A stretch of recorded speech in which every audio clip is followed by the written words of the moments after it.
예, CBS 라디오 박정현 판승부 2부문을 열었습니다. 22대 국회 오늘 첫 발을 내딛었는데 더불어민주당은 최상병 특검법 다시 발의하겠다라는 입장이고요. 이런 가운데 21대 국회에서 국민의힘의 특검법 반대 당론에도 불구하고 또 찬성 입장을 공개적으로 밝힌 의원들이 있었습니다. 그중에 한 분은 오늘 스튜디오에 모셨습니다. 유희동 국민의힘 의원을 모셨습니다. 의원님 어서 오십시오. 네, 반갑습니다. 유희동입니다. 두 분 인사 나눠주세요. 네, 안녕하세요. 안녕하세요. 예, 멀리 평택에서 네.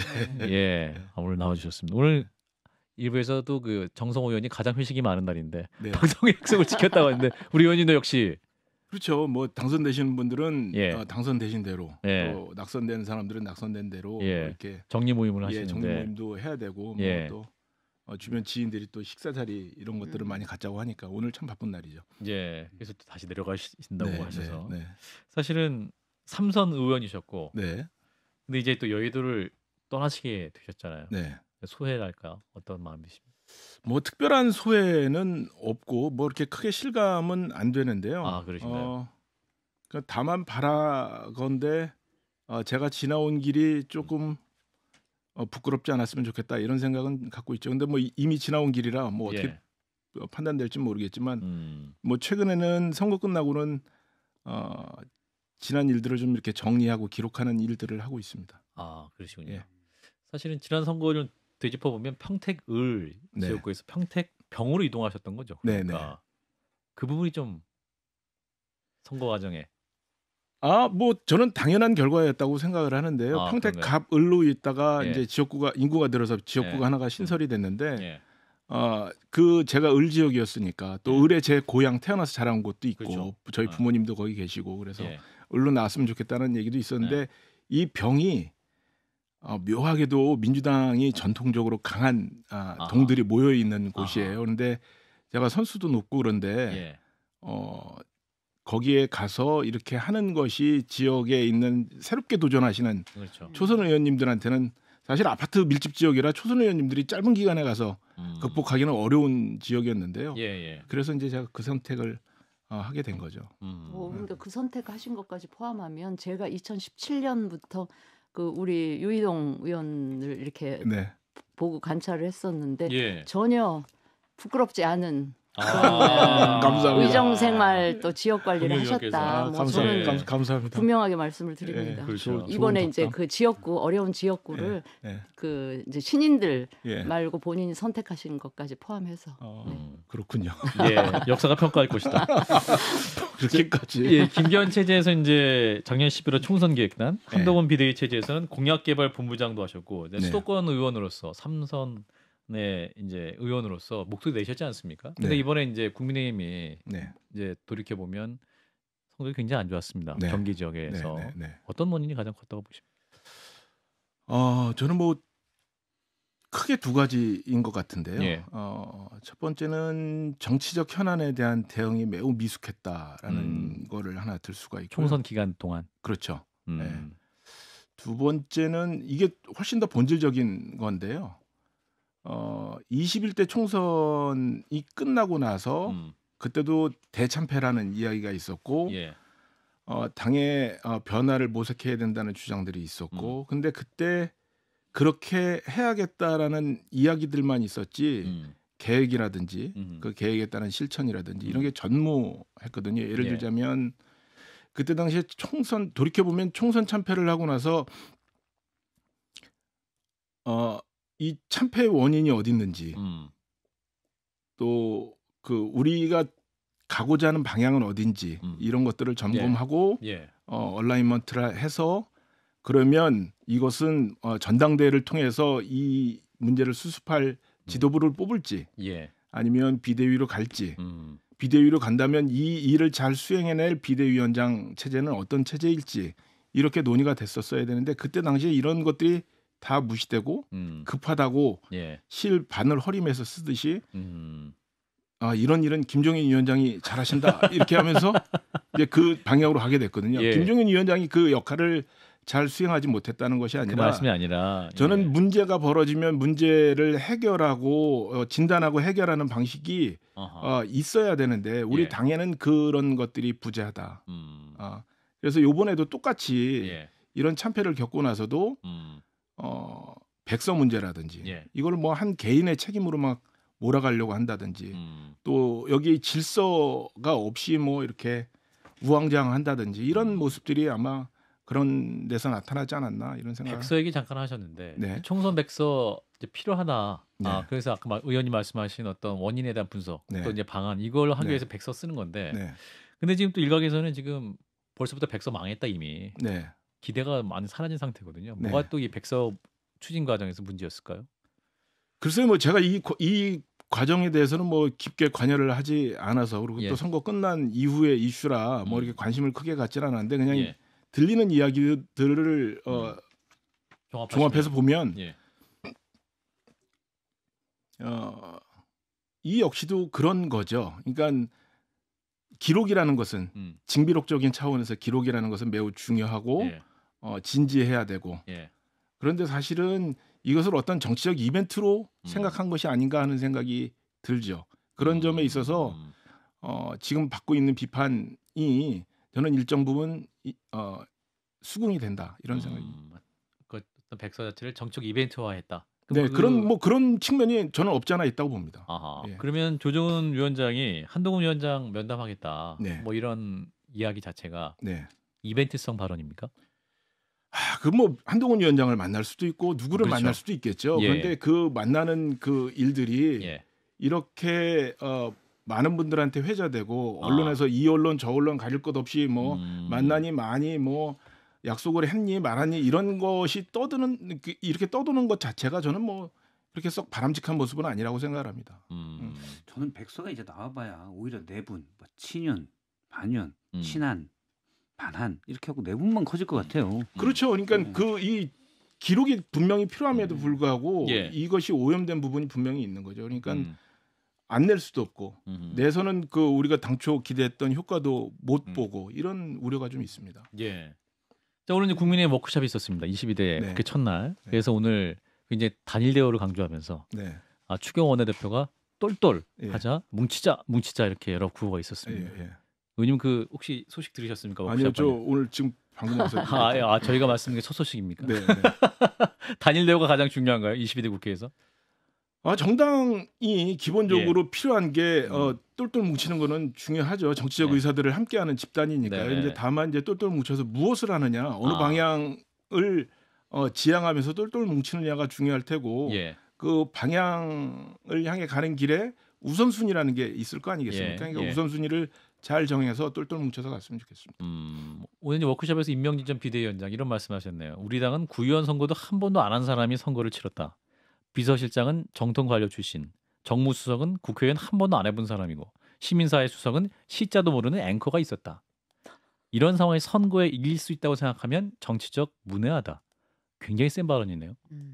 뭐 그렇게 보실 수도 있겠죠. 그런데 저는 그 뭐 지금 용산의 비서실 라인업을 말씀하시는 거겠죠. 예. 예.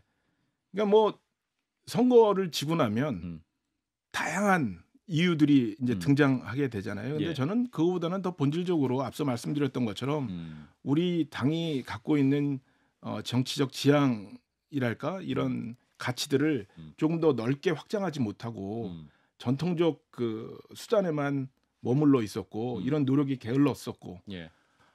그러다 보니까 이 체력적으로 정당의 체력이 약화됐고 이런 일들인 것 같고 그런 과정에서 방금 언급 주신 그런 사안들은 뭐 하나의 이유가 될 수는 있겠지만 그게 필요 충분 요건은 아니었다라고 생각합니다. 그래서 이제 있을 향후 전당대회가 중요하겠죠. 네네. 아까 의원님 말씀하신 정당의 체력을 다시 만들 수 있는 그런 상황인데 지금 이제 7월 말 혹은 8월 초로 국민의힘 차기 전당대회가 예정되어 있는 것 같습니다. 네.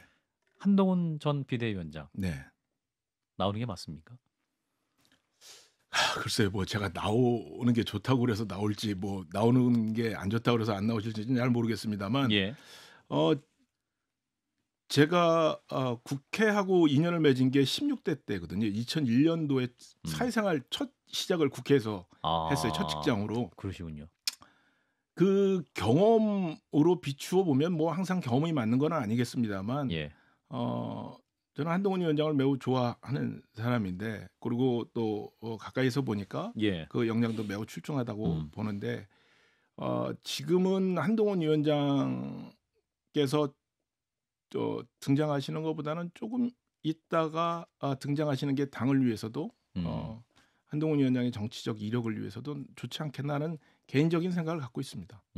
일부에서는 이제 한동훈 위원장이 조금 있다 나오면 언제가 될 수 있냐. 사실은 기회가 별로 없을 것이다라고 얘기하는데 유희동 의원님이 보시기에는 요때 나오면 괜찮다라고 하는 게 있습니다. 저는 한동훈 위원장한테 기회는 매우 많아요. 많을 거라고 저는 생각을 합니다. 네. 당은 계속 위기 상황에 나올 수도 있는 것이고 또 지방선거 혹은 또 대선을 앞두고도 여러 어떤 중요한 찬스가 있을 것이다. 그럼요. 예, 그럼요. 지금 뭐 비근하 가깝게 예를 들면 지난 총선 때도 한 2월 중순, 2월 말까지만 해도 저희 당의 분위기가 이렇게 나쁘지는 않았었거든요. 민주당이 오히려 굉장히 지금 예, 큰일 근데 났다. 그 분위기가 바뀌는 순간이 아무도 예측하지 못한 상황에서 아하. 오게 됐고 예. 그것이 한 달간 지속되면서 아하. 선거 결과가 이렇게 극적으로 나타나게 됐잖아요. 예. 그러니까 뭐 정치적인 건 뭐 오랫동안 현장에서 취재해 보셨으니까 잘 아시겠지만 우리의 예측대로 흘러가는 것도 아니고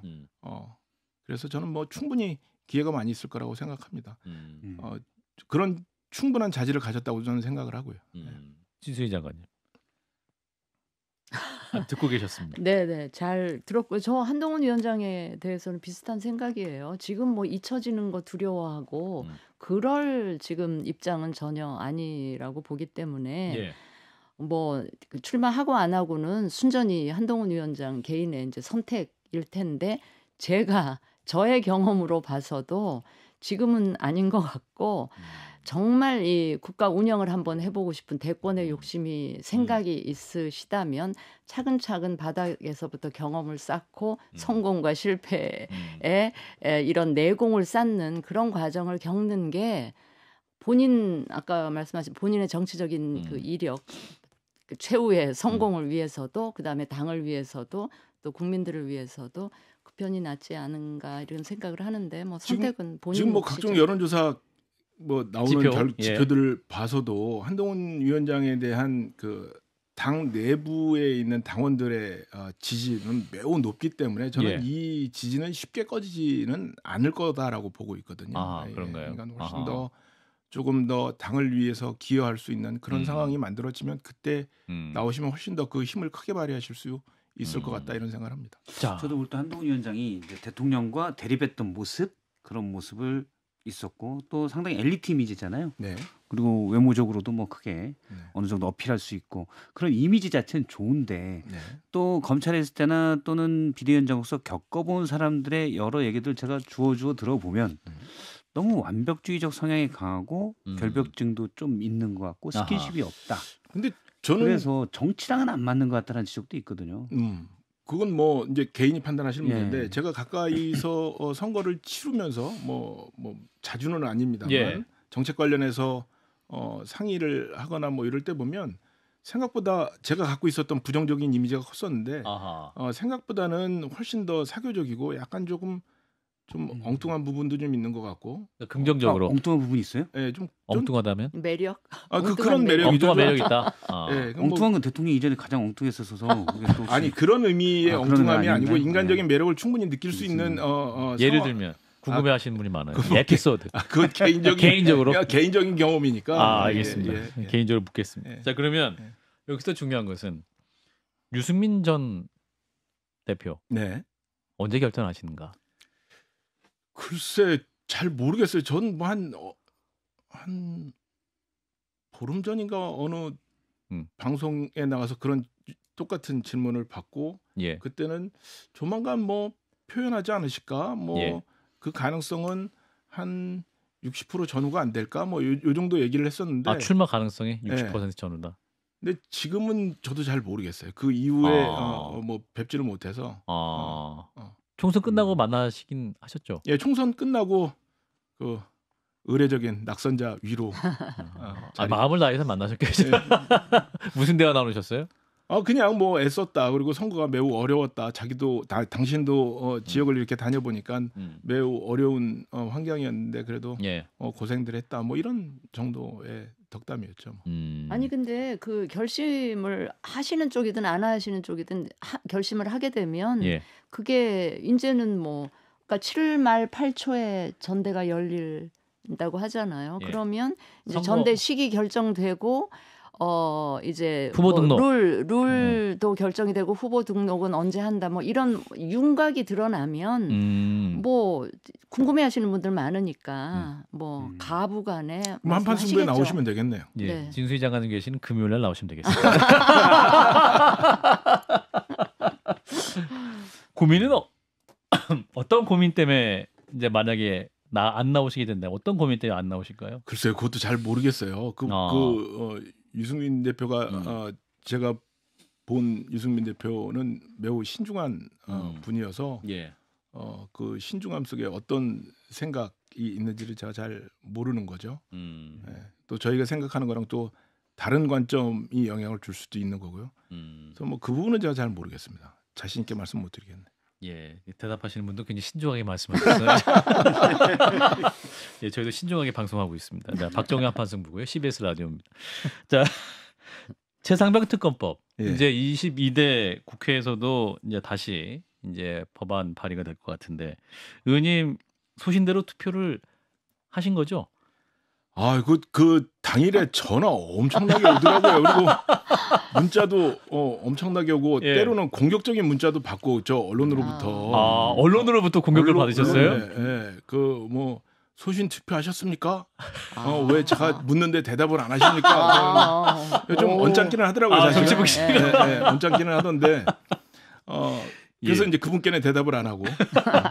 예. 평상시에 뭐 이렇게 가깝게 지내는 분들하고는 뭐 예. 통화를 너무 많이 오니까 뭐 다 예. 할 수가 없어서 뭐 공개적인 입장 표명을 했는데 그렇죠. 현장에 가서 반대로 투표 그 입장과 반대되는 투표를 할 이유는 전혀 없잖아요. 네. 뭐 그 입장을 밝혔기 때문에 격려도 받았지만 예. 질책도 많이 받았기 그렇죠. 때문에 그 네. 입장을 변화하는 거는 좀 어려운 일이었죠. 격려도 받고 질책도 받았기 때문에 이분들이 공개하신 분들은 가하고 점을 찍었을 것이다. 그러니까 그거를 통해서 저희가 얻을 게 뭐가 있겠어요. 그러니까요. 그러니까 제가 보기에는 그러니까요. 대부분 그 무효표는 저희가 생각했을 때는 예. 민주당 쪽에서 많이 나왔을 거라고 저는 생각을 합니다. 무효표는. 그렇군요. 뭐 잘 아시는 것처럼 예. 김웅 의원이나 뭐 이런 분들은 거의 확신범 수준이잖아요. 알겠습니다. 자, 근데 이제 그 특검법 그 어떤 반대가 국민의힘 당론이었기 때문에 네. 부담도 있었을 것 같고 또 네. 이 단일 대우를 위해서 이제 지도부가 뭐 이렇게 이제 전화도 많이 했다고 하는데 네. 의원님께는 어떻게 또 강력한 설득 없었습니까? 뭐 구체적인 과정은 말씀드리기는 어렵습니다만 그런 게 있었는데요. 예. 뭐 제가 어느 자리에 가서도 말씀을 드렸습니다만 저는 이 특검법을 받는 게 잃는 것보다는 얻는 게 훨씬 많은 선택이다라고 생각을 하거든요. 얻을 게 많았을 것이다. 그러니까 이게 특검법 자체가 뭐 법적으로 문제가 있다 없다 이런 걸 떠나서 정치인의 한 사람으로서 정치적 관점에서 봤을 때는 잃는 것이라면 이제 온갖 의혹 제기가 일어날 거고 지금 그렇죠. 언론들 통해서도 뭐 하루에도 몇 건씩 이렇게 뭐 이거였다 저거였다 뭐 이렇게 이야기가들이 나오잖아요. 예.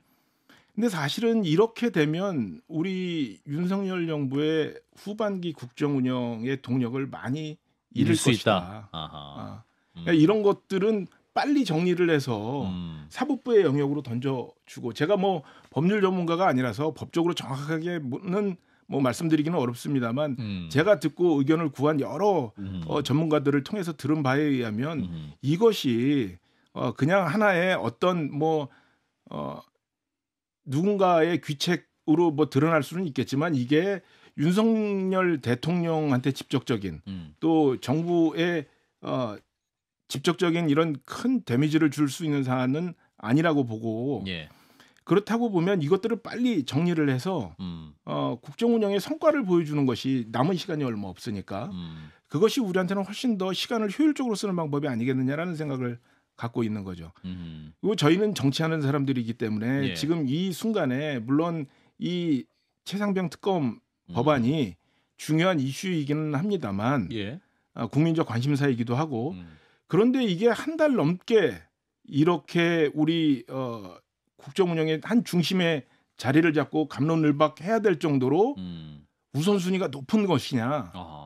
이거 말고도 지금 뭐 대한민국의 경제의 활력을 잃는다든지 이 활력을 어떻게 다시 불러일으킬까 또 그러기 위해서는 어떤 분들은 사회 안전망을 좀 더 촘촘하게 세심하게 준비해야 된다는 이야기도 있고 그러면 그런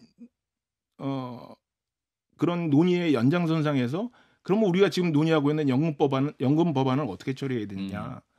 모수 개혁으로 충분한 거냐. 이거 구조 개혁이 해야 되지 않느냐. 그러면 지금 이 논의 방향이 옳게 가고 있는 거냐. 뭐 이렇게 우리가 얘기할 게 정말 많거든요. 그런데 이거는 그러니까 어차피 이제 현안이 된 이상 그냥 사법부에 빨리 넘겨주고 다른 현안을 가지고 윤석열 정부에 득점을 하는 것이 훨씬 더 지혜로운 게 아니겠느냐. 저는 그런 생각을 하고 있는 거죠. 자, 이제 오늘 조선일보 사설을 보면 네. 이제는 윤 대통령이 최상병 문제를 국민에게 설명할 때다. 네. 이런 글이 있습니다. 네. 대통령 본인도 이제 문제가 있다면 본인이 나서서 특검을 하게 하겠다 이렇게 말씀도 했었는데 네. 지금 대통령이 국민들이 가장 설명해야 될 문제는 뭐라고 판단하십니까?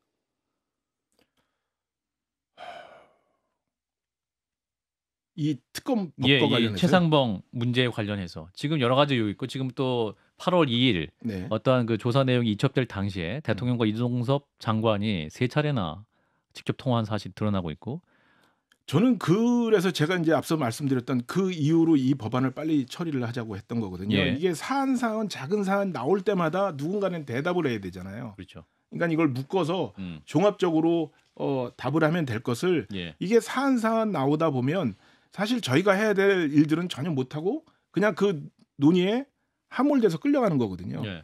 그러니까 저는 이것은 전략적으로 민주당에게 끌려가는 선택이다. 오히려 공격적으로 받고 우리가 다른 것들을 요구해야 된다라는 생각을 갖고 있는 거죠. 좀 유동호님이 며칠 전인가요? 인터뷰 경향신문인가 어딘가 인터뷰를 네. 제가 봤었는데 저도 그 말이 맞다고 봐요. 그 당시 표현이 아마 50원만 손해 볼 거 나중엔 1,000원도 넘는 피해를 볼 수가 있다. 손해를 볼 수 있다. 예. 그렇게 얘기했었는데 사실은 그 워터게이트 사건도 마찬가지고 도청보다는 그걸 은폐하려고 하는 게 더 비판을 받았거든요. 이것도 처음에 경로나 그래서 대통령이 혐의자를 넣어라 빼라 요것도 있지만 요것도 크지만 사실은 더 큰 건 그 다음에 이종섭 장관의 호주 대사 임명 문제도 있었고 예. 다양하게 일이 또 감추려 보면 커져요. 그래서 맞으면 일찍 맞는 게 낫지 않나. 저도 같은 그러니까 생각입니다. 저도 지난 2년 동안 굉장히 답답했던 게 처음에 사안이 발생하면 그냥 선제적이고 단호하게 해결을 했더라면 그냥 문제없이 지나갈 일을 계속 이상하게 끌면서 더 키우고 국민 화를 돋구고 뭐 이러면서 여기까지 왔는데 계속 또 이런 식이면 나머지 3년에도 성과를 어떻게 낼 수 있을까 그게 걱정인 거죠. 지금 제가 겪은 국회는 제가 의원으로서 겪은 건 19대부터니까요. 19대, 20대, 21대 이렇게 3대를 거쳤는데 조금 더 심해지는 것 같아요. 여우와 두루미 이소부화에 나오는 그런 상황이요. 그러니까 상대방이 먹지 못할 음식을 내놓고 나는 성찬을 내놨다라고 이야기를 하는 거죠. 근데 이제 가면 갈수록 이게 완화될 거라고 생각하는데 가면 갈수록 악화되는 것 같아서 좀 안타깝고 이 최상병 문제도 사실은 특검도 주장을 하지만 저는 이게 기본적으로 예전에 전통적으로 보면 이런 사안이 터지면 국회에서 국정조사를 요구를 했거든요. 예? 그래서 국회에 불러서 이런 질의응답을 하고 이것을 국민들께 우리가 어떤 노력을 했는지 알리고 이렇게 됐는데 지금은 거의 기승전 특검으로 가는 것 같아요. 그러니까 특검이 너무 많아지면 사실 그럼 국회는 뭐 하는 거지? 정치의 사법화. 네, 그러니까 그리고 지금 야당 같은 경우에는 거의 범야권이 190석이 넘는 의석을 갖고 있잖아요. 그렇죠. 그런데 190석이 넘는 의석을 제 기억에는 없는데 헌정사상 가장 큰 범야권입니다. 그 의석수를 가지고 국정조사에서 다뤘어도 저는 이거는 충분히 많이 진행이 됐을 거라고 봐요. 거기서 미진한 부분, 그러니까 우리 국정조사로 파헤치기 어려운 부분 이런 것들을 뭐 특검에 한다 그러면 사실은 훨씬 더 국민들한테 설득력이 있지 않았을까 이런 생각을 합니다. 예, 22대 국회 어떻게 될 것이냐 여쭤보려고 했는데 여우와 두루미의 정치가 가속화될 것이다. 이걸로 마무리하겠습니다. 한 20초 나왔는데 의원님 네. 앞으로 행보. 글쎄요, 뭐 오늘부터 이제 무직이 시작이 돼서 뭐 앞으로 행보는 저도 잘 모르겠고, 예. 제가 매우 몸이 게으른데, 예. 제 처하고 운동하는 것 끊었거든요. 필라테스. 필라테스. 예, 일주일에 3일 하는데 예. 저희 집 앞에서 열심히 해서 조금 더 유연한 몸으로 다시 나타나겠습니다. 예, 유연한 방송 모습으로 네. 또 모시도록 하겠습니다. 자, 류이동 국민의힘 의원이었습니다. 고맙습니다, 네. 의원님. 예, 감사합니다.